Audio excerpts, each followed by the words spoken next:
लोकसभा चुनाव का रंग अब पूरी तरह से चढ़ चुका है। पहले चरण की सीटों पर प्रचार थम गया है। प्रधानमंत्री नरेंद्र मोदी की अगुवाई में जीत के हैट्रिक लगाने की कोशिश में जुटी भारतीय जनता पार्टी ने अब की बार 400 पार का नारा दे दिया। विपक्षी इंडिया ब्लॉक की अगुवाई कर रही कांग्रेस को क्षेत्रीय छत्रपों के सहारे बीजेपी का विजय रथ रोकने लेने की उम्मीद है और इस चुनावी जंग में एक बात की चर्चा हो रही है और वो है कांग्रेस का कम सीटों पर चुनाव लड़ना। आजादी के बाद देश में सबसे अधिक समय तक जिस पार्टी की सरकार रही वो कांग्रेस इस बार अब तक के चुनावी इतिहास में सबसे कम सीटों पर चुनाव लड़ रही है। कांग्रेस इस बार करीब 300 सीटों पर चुनाव लड़ रही है। कांग्रेस नेता दावा कर रहे हैं कि पार्टी 330 से 340 सीटों पर चुनाव लड़ेगी। इस दावे को ही आधार मान ले तब भी ऐसा पहली बार है जब ग्रैंड ओल्ड पार्टी 400 से कम सीटों पर चुनाव लड़ रही है। सीटों की कम संख्या के लिहाज से छोटी नजर आ रही इस चुनावी जंग के लिए कांग्रेस ने बड़ा टारगेट सेट किया। कांग्रेस कम सीटों पर चुनाव लड़ रही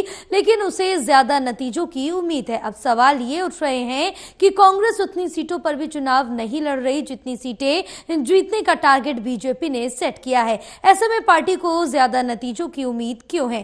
कांग्रेस कम सीटों पर चुनाव लड़ रही है तो इसके पीछे गठबंधन का गणित भी है। उत्तर प्रदेश में 80, बिहार में 40 और महाराष्ट्र में 48 सीटें हैं, यानी 3 राज्यों में 168 लोकसभा सीटें हैं। कांग्रेस उत्तर प्रदेश समाजवादी पार्टी, बिहार में राष्ट्रीय जनता दल, विकासशील इंसान पार्टी वीआईपी और लेफ्ट महाराष्ट्र में राष्ट्रवादी कांग्रेस पार्टी, शरद पवार और शिवसेना यूबीटी के साथ गठबंधन कर चुनावी मैदान में उतरी है। पार्टी उत्तर प्रदेश में 17, बिहार में 9 और महाराष्ट्र में 17 सीटों यानी कि 168 सीटों वाले 3 राज्यों में 43 सीटों पर चुनाव लड़ रही है। कांग्रेस महासचिव केसी वेणुगोपाल ने यह भी कहा है कि गठबंधन को ध्यान में रखते हुए पार्टी कम सीटों पर चुनाव लड़ रही है।